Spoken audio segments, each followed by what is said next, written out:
बारिश इतनी तेज हो रही थी कि अस्पताल की खिड़कियां तक कांप रही थी।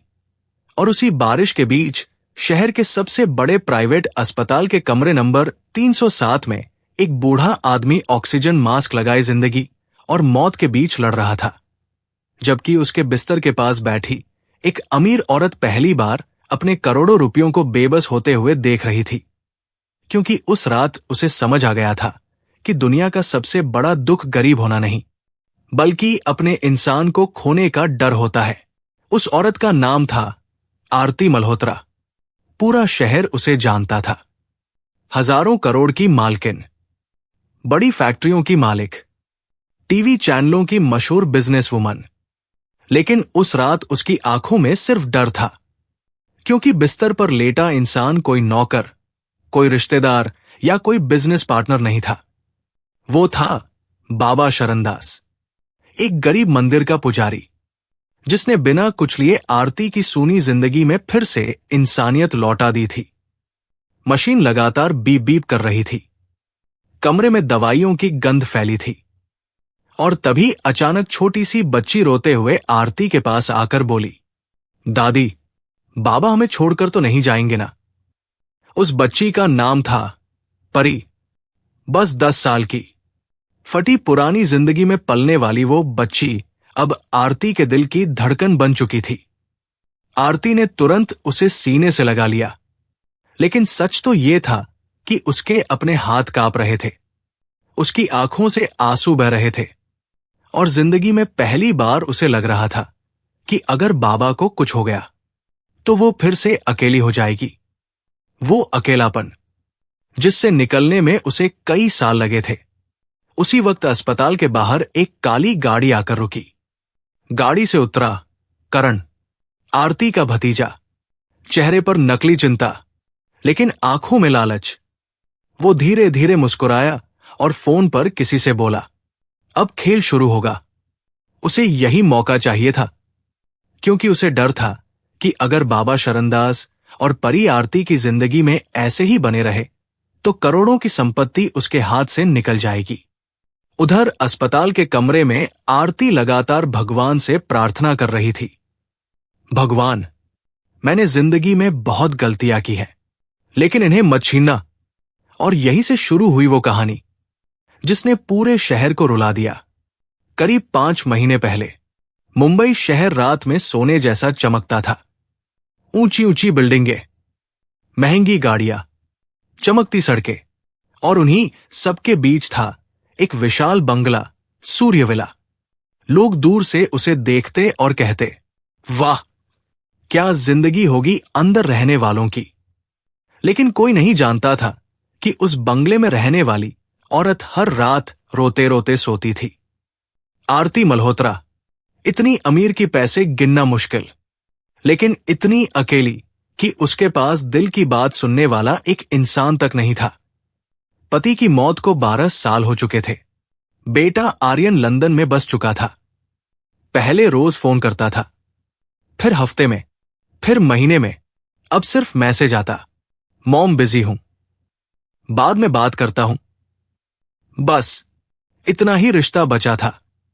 उस रात भी आरती अपने कमरे में पति की तस्वीर लेकर बैठी थी। बाहर बारिश हो रही थी, कमरे में अंधेरा था, और वो धीमी आवाज में बोली, तुम चले गए और मुझे इस दुनिया में अकेला छोड़ गए। उसकी आवाज टूट गई, आंखों से आंसू बह निकले। तभी दरवाजा खुला। पुराना नौकर मोहन अंदर आया। मैडम, खाना रख दूं? भूख नहीं है। मोहन चुप रहा। वो सालों से आरती को देख रहा था, जानता था कि करोड़ों की मालकिन अंदर से पूरी तरह टूट चुकी है। अगली सुबह अचानक आरती की तबीयत बिगड़ गई। सांस तेज चलने लगी। डॉक्टर आया, जांच की, फिर गंभीर आवाज में बोला, मैडम को बीमारी शरीर में कम, दिमाग और दिल में ज्यादा है। इन्हें सुकून चाहिए। लेकिन सुकून मिलता कहां से? पूरी जिंदगी पैसा कमाने में निकल गई। रिश्ते पीछे छूट गए, दोस्त मतलब के निकले, रिश्तेदार लालची, और उन्हीं लालची रिश्तेदारों में सबसे आगे था करण। बचपन से उसकी नजर आरती की संपत्ति पर थी। वो हमेशा अपनी मां से कहता, एक दिन ये सब मेरा होगा। एक दिन वो बंगले में आया और मीठी आवाज में बोला, बुआ जी, अब आप आराम करिए, बिजनेस मुझे संभालने दीजिए। आरती सब समझती थी। उसने शांत आवाज में कहा, अभी मैं जिंदा हूं करण। करण का चेहरा उतर गया, लेकिन उसके मन में लालच और बढ़ गया। उसी रात बिजली चली गई। पूरा बंगला अंधेरे में डूब गया। आरती डर गई और उसी अंधेरे में उसे अपना बचपन याद आने लगा। छोटा घर, मां की गोद, मंदिर की घंटियां, और फिर अचानक उसके मुंह से निकला, मोहन, कल किसी अच्छे मंदिर चलेंगे। अगले दिन मोहन उसे शहर के किनारे एक पुराने मंदिर में ले गया।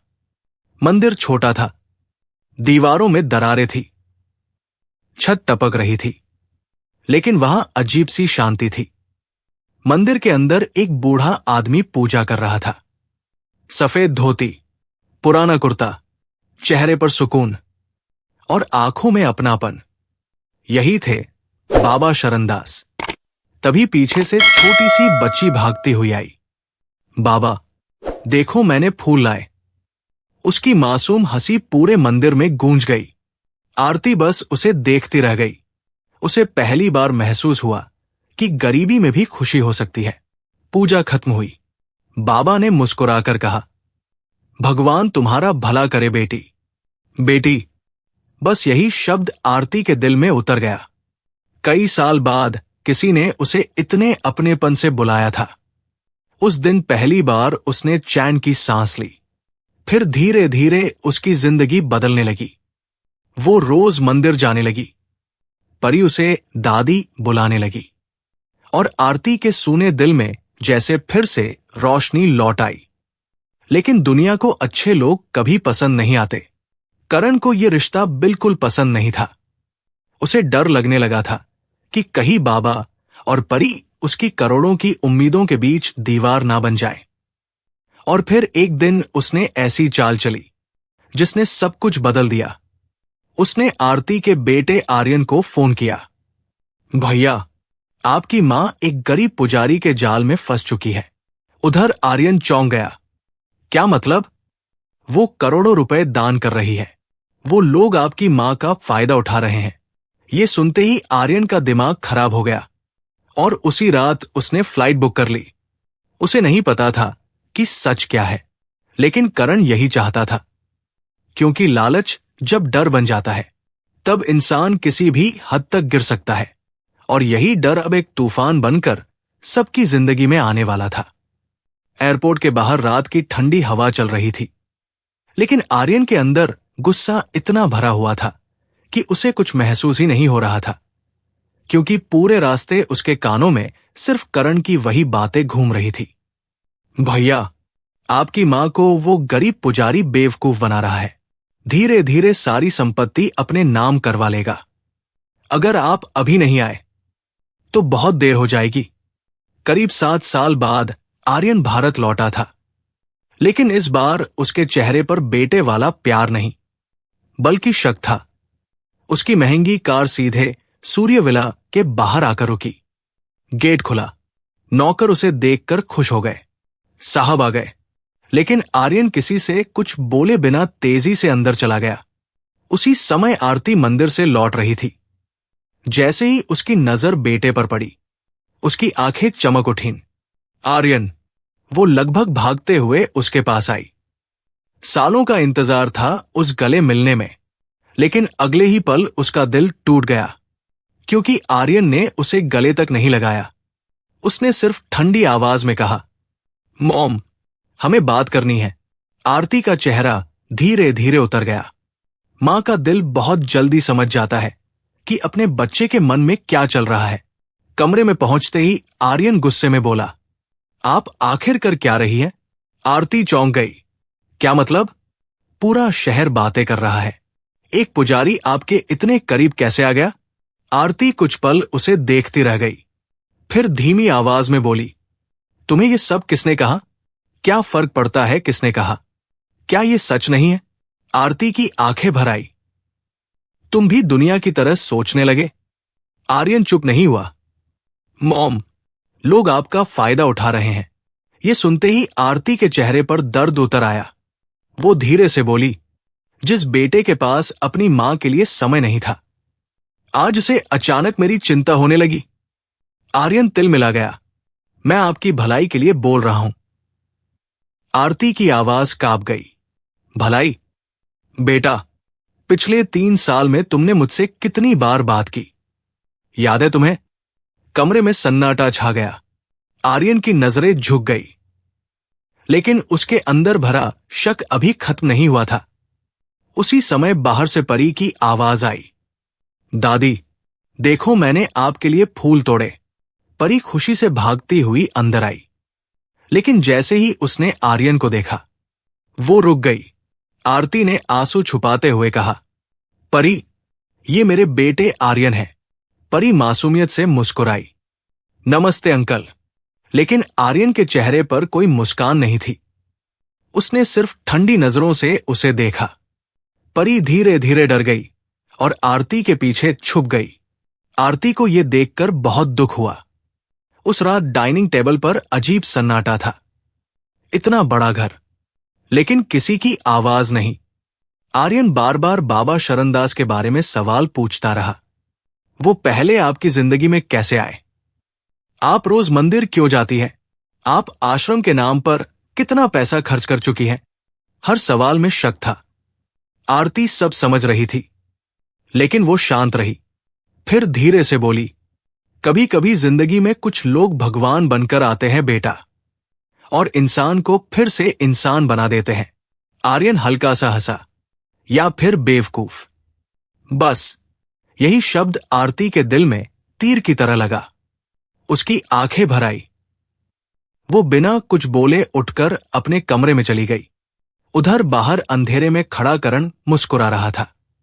उसकी चाल काम कर रही थी। अगले दिन आर्यन चुपचाप मंदिर पहुंचा। वो खुद देखना चाहता था कि आखिर ऐसा क्या है उस पुजारी में। मंदिर छोटा था, दीवारें टूटी हुई थी। कुछ गरीब लोग बाहर बैठे थे और अंदर बाबा शरणदास बच्चों को खाना खिला रहे थे। उनके चेहरे पर वही शांति थी। परी भी वही बैठी बच्चों के साथ हंस रही थी। आर्यन दूर खड़ा सब देखता रहा। उसे उम्मीद थी कि बाबा उसे देखकर पैसे वालों जैसा व्यवहार करेंगे, लेकिन ऐसा कुछ नहीं हुआ। बाबा ने सिर्फ मुस्कुराकर कहा, आओ बेटा। उस एक शब्द में अजीब अपनापन था, लेकिन आर्यन का दिल अभी भी बंद था। वो सीधे बोला, आप मेरी मां के इतने करीब क्यों हैं? मंदिर में सन्नाटा छा गया। परी डर गई, लेकिन बाबा शांत रहे।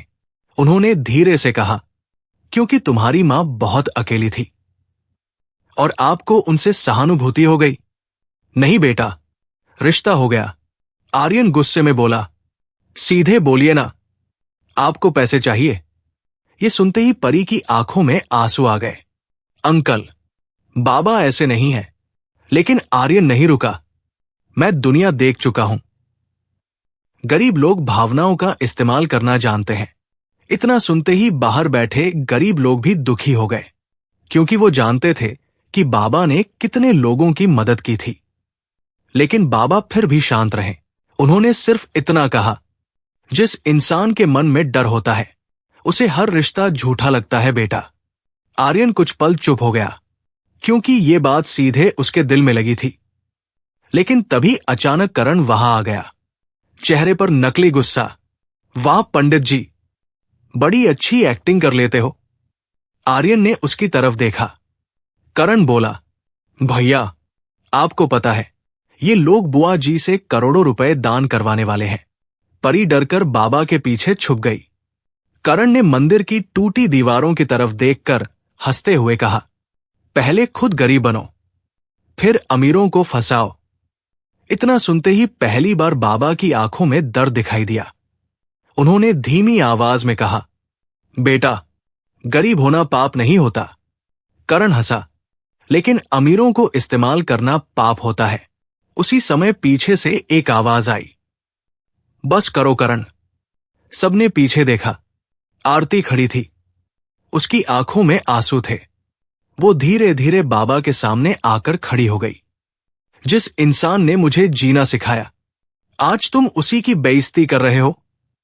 करण बोला, बुआ जी, मैं आपकी भलाई के लिए। चुप। आरती की आवाज गूंज उठी। भलाई वो करता है जो बिना मतलब साथ खड़ा रहे, और ये इंसान वही कर रहा है। मंदिर में सन्नाटा छा गया। आरती की आंखों से आंसू बह रहे थे। वो बाबा की तरफ मुड़ी। मुझे माफ कर दीजिए, मेरी वजह से आपको ये सब सुनना पड़ा। बाबा हल्का सा मुस्कुराए। सच्चे रिश्तों को सफाई नहीं देनी पड़ती बेटी।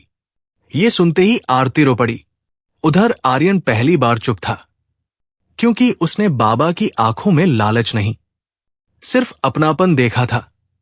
लेकिन कहानी यही खत्म नहीं हुई थी, क्योंकि उसी रात करण ने एक ऐसी खतरनाक चाल चली जिसने पूरे शहर को हिला दिया। उसने नकली कागज तैयार करवाए और अगले दिन बाबा शरणदास पर करोड़ों रुपए हड़पने का इल्जाम लगाने वाला था।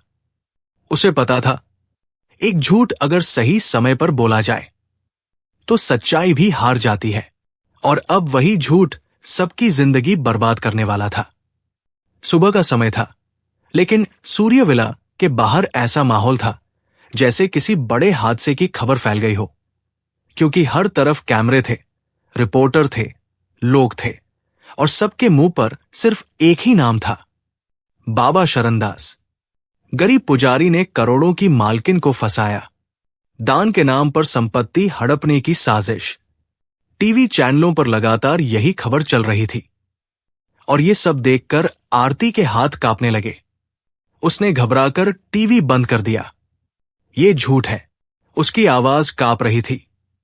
लेकिन झूठ जब शोर बन जाए तो सच की आवाज बहुत छोटी पड़ जाती है। उसी समय मोहन भागता हुआ अंदर आया। मैडम, मंदिर के बाहर बहुत भीड़ जमा हो गई है। आरती बिना कुछ सोचे तुरंत निकल पड़ी। उधर मंदिर के बाहर अफरातफरी मची हुई थी। लोग चिल्ला रहे थे, ढोंगी बाबा, अमीर औरत को फंसाया है। कुछ लोग पत्थर तक फेंक रहे थे, और उन सब के बीच मंदिर की सीढ़ियों पर खड़ी छोटी सी परी डर के मारे कांप रही थी। उसकी आंखों से आंसू लगातार बह रहे थे। वो बार बार सिर्फ एक बात बोल रही थी, मेरे बाबा बुरे नहीं हैं, मेरे बाबा ऐसे नहीं हैं। लेकिन भीड़ को किसी मासूम की आवाज कहां सुनाई देती है। उसी समय एक रिपोर्टर कैमरा लेकर बाबा के सामने आ गया। बताइए, आपने आरती मल्होत्रा से कितने पैसे लिए? क्या आप उनकी संपत्ति अपने नाम करवाना चाहते थे? मंदिर में खड़े बाबा शरणदास शांत थे, लेकिन उनकी आंखों में दर्द साफ दिखाई दे रहा था। उन्होंने सिर्फ इतना कहा, जिस इंसान ने जिंदगी भर भगवान का नाम लिया हो, उसे पैसों की भूख नहीं होती बेटा। लेकिन तभी पीछे से करण जोर से बोला, ड्रामा बंद करो। सबकी नजर उसकी तरफ गई। उसके हाथ में कुछ कागज थे। वो कैमरे के सामने आया और चिल्लाया, ये देखिए, ये प्रॉपर्टी ट्रांसफर के पेपर हैं, जिनमें बुआ जी की संपत्ति आश्रम के नाम करने की तैयारी हो रही थी। भीड़ में हलचल मच गई। रिपोर्टर चिल्लाने लगे, ओ माय गॉड! तो खबर सच थी। आरती जैसे पत्थर बन गई। उसने कांपते हाथों से कागज देखे। उस पर उसके नकली साइन थे। वो समझ गई कि ये सब किसी साजिश का हिस्सा है। लेकिन इससे पहले कि वो कुछ बोल पाती, भीड़ और भड़क गई। धोखेबाज बाबा, गरीबी का नाटक करता है। इतना सुनते ही परी जोर जोर से रोने लगी। वो भागकर बाबा से लिपट गई। बाबा, घर चलते हैं, मुझे डर लग रहा है। उसकी आवाज इतनी मासूम थी कि कुछ लोगों की आंखें तक भर आई। लेकिन करण यही चाहता था। वो चाहता था कि पूरा शहर बाबा से नफरत करने लगे। उसी समय अचानक किसी ने मंदिर पर पत्थर फेंका। कांच टूट गया। परी डरकर चीख पड़ी। आरती का दिल कांप उठा। वो तुरंत दौड़कर परी को अपनी बाहों में ले आई। कुछ नहीं होगा बेटा, मैं हूं ना। लेकिन अंदर से वो खुद टूट रही थी, क्योंकि जिंदगी में पहली बार उसे समझ आया कि दुनिया अच्छे इंसानों को जीने नहीं देती। उसी वक्त पुलिस वहां पहुंच गई। इंस्पेक्टर ने सख्त आवाज में कहा, बाबा शरणदास, आपके खिलाफ धोखाधड़ी की शिकायत दर्ज हुई है। परी जैसे सुन पड़ गई। नहीं, पुलिस वाले अंकल, मेरे बाबा को मत ले जाओ। वो रोते रोते इंस्पेक्टर के पैरों में बैठ गई। मेरे बाबा अच्छे हैं। पूरा माहौल भावुक हो गया। लेकिन कानून सबूत देखता है, आंसू नहीं। इंस्पेक्टर बाबा के पास आया। हमें आपके साथ चलना होगा। आरती तुरंत आगे बढ़ी। ये इंसान निर्दोष है। लेकिन करण तुरंत बोला, अगर निर्दोष है तो डर किस बात का? उसकी आंखों में जीत की चमक थी। उधर बाबा ने धीरे से परी के सिर पर हाथ रखा। रो मत बेटी। परी फूट फूट कर रोने लगी। बाबा, आप मुझे छोड़कर मत जाओ। और तभी वो पल आया जिसने सबको रुला दिया। बाबा घुटनों के बल बैठे। उन्होंने परी के आंसू पोंछे। फिर कांपती आवाज में बोले, सुनो, अगर इंसान सच्चा होना तो भगवान कभी उसका साथ नहीं छोड़ता।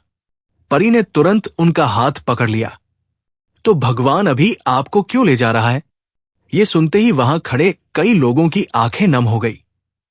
आरती खुद रो पड़ी, लेकिन बाबा मुस्कुराए, क्योंकि शायद भगवान हमारी परीक्षा ले रहा है। इतना कहकर वो पुलिस के साथ चल पड़े। परी जोर जोर से चिल्लाती रही, बाबा, बाबा। लेकिन गाड़ी दूर निकल गई और उसके साथ जैसे उस बच्ची की दुनिया भी चली गई। उधर आरती पत्थर की तरह खड़ी रह गई। उसकी आंखों के सामने सब बिखर रहा था। मीडिया, भीड़, इल्जाम, नफरत और सबसे ज्यादा दर्द इस बात का कि एक सच्चा इंसान झूठ के नीचे दबता जा रहा था। उस रात सूर्यविला में कोई नहीं सोया। परी लगातार रो रही थी। वो बार बार सिर्फ एक ही बात पूछती, दादी, बाबा कब आएंगे? लेकिन आरती के पास कोई जवाब नहीं था। वो खुद अंदर से टूट चुकी थी। उसी समय उसे मोहन ने धीरे से एक फाइल लाकर दी। मैडम, ये मुझे करण साहब के कमरे से मिली। आरती ने फाइल खोली और अगले ही पल उसके पैरों तले जमीन खिसक गई। उसमें वही नकली प्रॉपर्टी पेपर थे। साथ में एक आदमी की रिकॉर्डिंग भी थी। रिकॉर्डिंग में साफ आवाज आ रही थी, करण साहब, नकली साइन बिल्कुल असली लग रहे हैं। आरती का शरीर कांपने लगा। उसकी आंखों में आंसू नहीं, आग थी।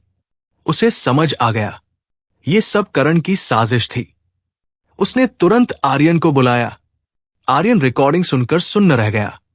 उसकी आंखों में शर्म उतर आई, क्योंकि उसने भी बाबा पर शक किया था। उसकी आवाज कांप गई, मॉम, मैंने बहुत बड़ी गलती कर दी। आरती रो पड़ी, गलती तुमने नहीं बेटा, हमने की। हम अच्छे इंसानों को पहचानना भूल गए। उधर दूसरी तरफ पुलिस स्टेशन की छोटी सी अंधेरी कोठरी में बाबा जमीन पर बैठे भगवान का नाम ले रहे थे।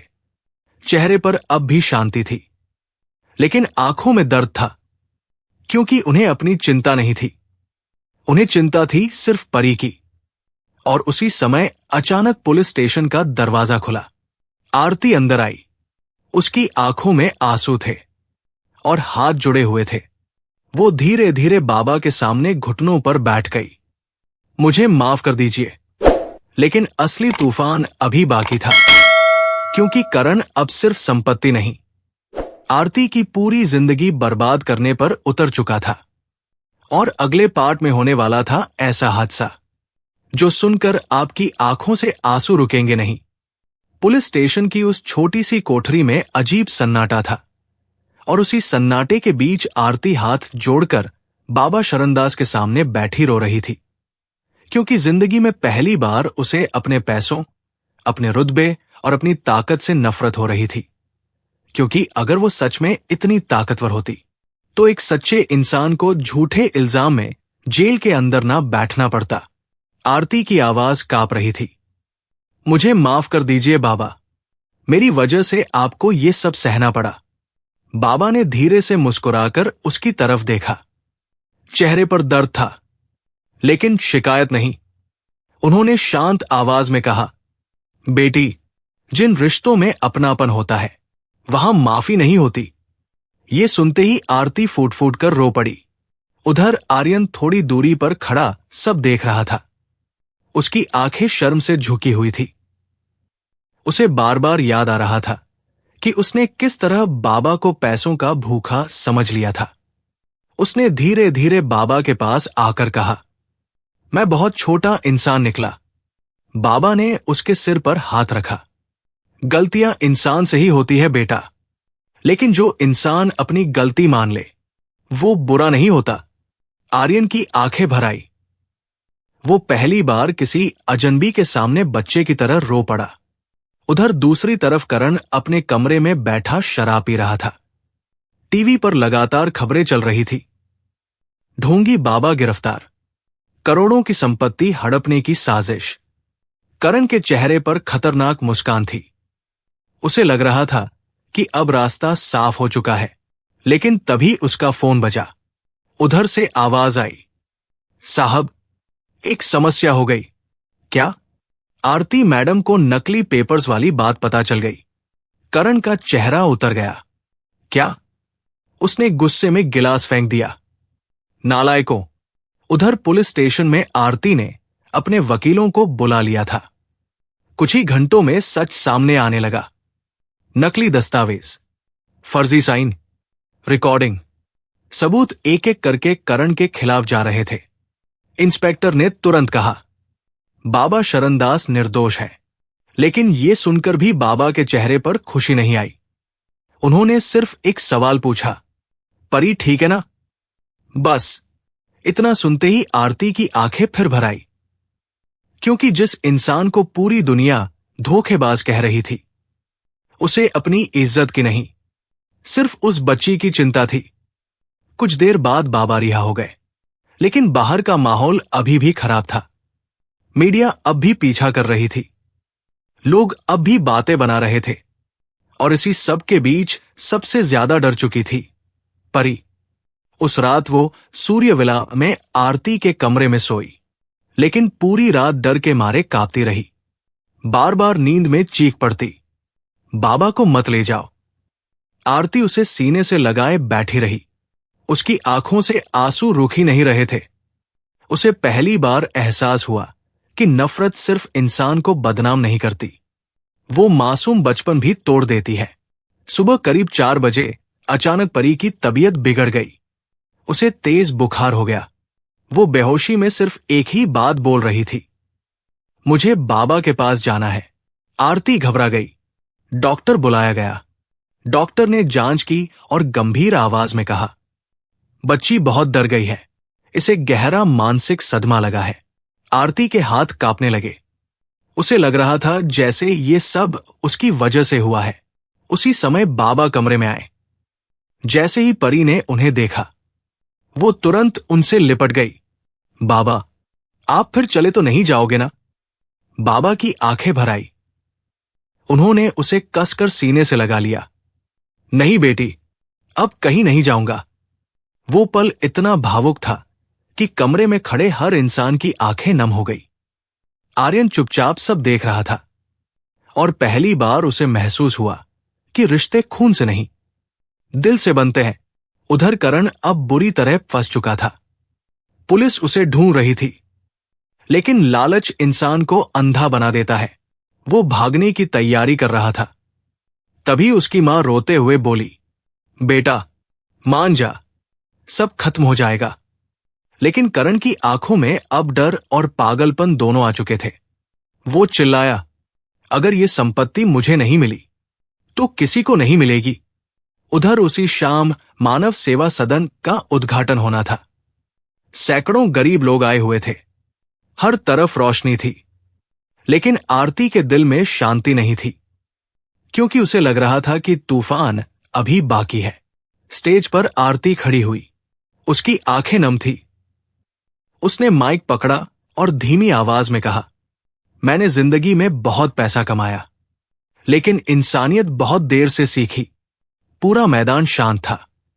आरती आगे बोली, मुझे लगा था कि अमीरी सबसे बड़ी ताकत होती है, लेकिन सच ये है कि सबसे बड़ा धन प्यार और अपनापन होता है। लोगों की आंखें भरने लगी। तभी अचानक पीछे जोरदार धमाका हुआ। पूरा मैदान कांप उठा। लोग चीखने लगे। अफरातफरी मच गई। क्योंकि आश्रम के पीछे खड़ी एक गाड़ी में आग लग चुकी थी। हर तरफ धुआं फैल गया और उसी धुएं के बीच किसी ने चीख कर कहा, परी अंदर है। ये सुनते ही आरती के पैरों तले जमीन खिसक गई। परी! वो पागलों की तरह दौड़ी। आग तेजी से फैल रही थी। लोग डर के मारे पीछे हट रहे थे, लेकिन तभी बाबा शरणदास बिना कुछ सोचे आग के अंदर भाग गए। आरती चीख उठी, बाबा! नहीं! लेकिन बाबा रुकने वाले नहीं थे, क्योंकि अंदर उनकी दुनिया थी, उनकी परी। पूरा मैदान सांस रोककर खड़ा था। चारों तरफ सिर्फ आग थी, धुआं था और आरती की कांपती आवाज, भगवान, मेरी बच्ची को बचा लो। कुछ सेकंड ऐसे लग रहे थे जैसे कई साल बीत गए हों। और फिर जलती हुई आग के बीच अचानक बाबा दिखाई दिए। उनकी बाहों में बेहोश परी थी, लेकिन उनके अपने कपड़ों में आग लगी हुई थी। पूरा मैदान चीख उठा और अगले ही पल बाबा जमीन पर गिर पड़े। आरती भागकर उनके पास पहुंची। उसकी चीख निकल गई, बाबा! लेकिन कहानी का सबसे दर्दनाक पल अभी बाकी था, क्योंकि अगले पार्ट में एक ऐसा सच सामने आने वाला था जो हर सुनने वाले को रुला देगा। और वही इस कहानी का अंत होगा, एक ऐसी सीख के साथ जिसे सुनकर शायद आप भी अपने रिश्तों को नए नजरिए से देखना शुरू कर देंगे। पूरा मैदान चीखों से गूंज रहा था। चारों तरफ धुआं फैल चुका था। लोग इधर उधर भाग रहे थे और उसी अफरातफरी के बीच जमीन पर गिरे बाबा शरणदास की सांसें धीरे धीरे कमजोर होती जा रही थी, जबकि उनकी बाहों में पड़ी छोटी सी परी बेहोश थी। और आरती कांपते हाथों से बार बार बाबा का चेहरा पकड़कर सिर्फ एक ही बात कहे जा रही थी, कुछ नहीं होगा आपको। सुन रहे हैं ना आप? कुछ नहीं होगा। लेकिन उस पल पहली बार बाबा की आंखों में दर्द साफ दिखाई दे रहा था। उनके हाथ जल चुके थे, चेहरे पर चोट थी, सांसें टूट रही थी, फिर भी उनके होठों पर वही शांति थी। उसी समय डॉक्टर और एम्बुलेंस पहुंची। परी और बाबा दोनों को तुरंत अस्पताल ले जाया गया। पूरा रास्ता आरती भगवान से रो रो कर प्रार्थना करती रही, भगवान, मेरी जिंदगी से सब कुछ ले लो, लेकिन इन्हें बचा लो। उसकी हालत ऐसी थी जैसे कोई मां अपने बच्चे के लिए तड़प रही हो। उधर आर्यन पहली बार अपनी मां को इस तरह टूटते हुए देख रहा था। उसे समझ आ गया था कि बाबा और परी अब इस घर का हिस्सा नहीं, बल्कि आरती की पूरी दुनिया बन चुके हैं। अस्पताल पहुंचते ही डॉक्टर परी को अंदर ले गए, लेकिन बाबा की हालत ज्यादा गंभीर थी। डॉक्टर ने तुरंत कहा, इनके शरीर का काफी हिस्सा जल चुका है। आरती के पैरों से जैसे ताकत चली गई। वो वही जमीन पर बैठ गई। उसकी आंखों के सामने बार बार वही दृश्य घूम रहा था, जलती आग, बाबा का अंदर भागना और फिर परी को सीने से लगाकर बाहर लाना। उसी समय पुलिस इंस्पेक्टर अस्पताल पहुंचा। उसके चेहरे पर सख्ती थी। उसने आर्यन से कहा, हमें पता चल गया है आग कैसे लगी। आर्यन चौंक गया, क्या मतलब? इंस्पेक्टर बोला, यह हादसा नहीं था। आरती ने कांपती आवाज में पूछा, तो? इंस्पेक्टर की आवाज भारी हो गई। करण ने आश्रम में आग लगवाई थी। ये सुनते ही आरती जैसे पत्थर बन गई। उसकी आंखों में आंसू नहीं, दर्द था। वो धीरे से दीवार का सहारा लेकर बैठ गई। इतना गिर गया वो? इंस्पेक्टर ने बताया। वो भागने की कोशिश कर रहा था, लेकिन पुलिस ने पकड़ लिया। उधर पुलिस स्टेशन में करण पूरी तरह टूट चुका था। चेहरे का घमंड खत्म हो गया था, आंखों में डर था। वो बार बार सिर्फ एक ही बात बोल रहा था, मैं सिर्फ पैसा चाहता था। लेकिन लालच जब इंसान के दिल पर कब्जा कर ले तो वो इंसान नहीं रहता। उधर अस्पताल में घंटों बीत गए। हर सेकंड पहाड़ जैसा लग रहा था। और फिर ऑपरेशन थिएटर का दरवाजा खुला। डॉक्टर बाहर आए। आरती भागकर उनके पास पहुंची। डॉक्टर, बाबा ठीक है ना? डॉक्टर कुछ पल चुप रहे, फिर धीमी आवाज में बोले, बच्ची खतरे से बाहर है। आरती की आंखों में हल्की चमक आई, लेकिन अगले ही पल डॉक्टर की आवाज और धीमी हो गई। लेकिन बाबा शरणदास आप सबसे मिलना चाहते हैं। बस इतना सुनते ही आरती का दिल कांप गया, क्योंकि वो समझ चुकी थी इसका मतलब क्या है। कमरे के अंदर हल्की रोशनी थी। मशीनें धीरे धीरे बीप कर रही थी। बाबा बिस्तर पर लेटे थे। सांसें बहुत कमजोर थी। लेकिन जैसे ही उन्होंने परी को देखा, उनके चेहरे पर मुस्कान आ गई। परी रोते हुए उनके पास भागी। बाबा, आप ठीक हो जाओ ना। बाबा ने कांपते हाथों से उसका चेहरा छुआ। रोते नहीं है मेरी बहादुर बच्ची। परी फूट फूट कर रोने लगी। आप मुझे छोड़कर मत जाना। ये सुनते ही कमरे में खड़े हर इंसान की आंखें भर आई। उधर आरती खुद को संभाल ही नहीं पा रही थी। वो बाबा के पास बैठ गई। आपने ऐसा क्यों किया? अपनी जान क्यों लगा दी? बाबा हल्का सा मुस्कुराए। क्योंकि अंदर मेरी बेटी थी। आरती रो पड़ी। मैंने जिंदगी में बहुत देर से आपको पहचाना। बाबा की सांसें और कमजोर होने लगी। उन्होंने धीरे से कहा, नहीं बेटी, भगवान हर इंसान को एक मौका देता है इंसानियत समझने का। कमरे में सन्नाटा छा गया। फिर बाबा ने धीरे धीरे आर्यन की तरफ देखा। अपनी मां का ख्याल रखना बेटा। आर्यन रो पड़ा। उसने बाबा का हाथ पकड़ लिया। मुझे माफ कर दीजिए। बाबा मुस्कुराए। रिश्ते माफी से नहीं, प्यार से चलते हैं। और फिर उन्होंने कांपते हाथों से परी का हाथ उठाया और आरती के हाथ में रख दिया। उनकी आंखों से आंसू निकल पड़े। आज से ये तुम्हारी बेटी है।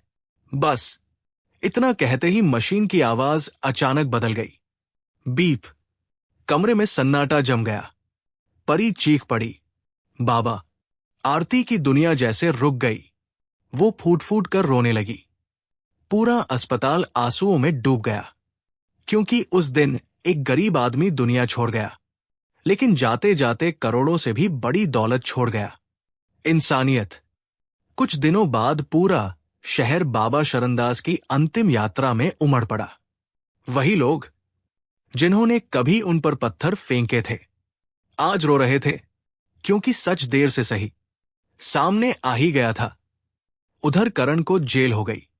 उसकी मां रोती रह गई और उसे आखिर समझ आया, लालच इंसान से सब कुछ छीन लेता है। कुछ महीनों बाद मानव सेवा सदन पूरी तरह बनकर तैयार हो गया। लेकिन अब वो सिर्फ एक आश्रम नहीं था, वो बाबा शरणदास का सपना था।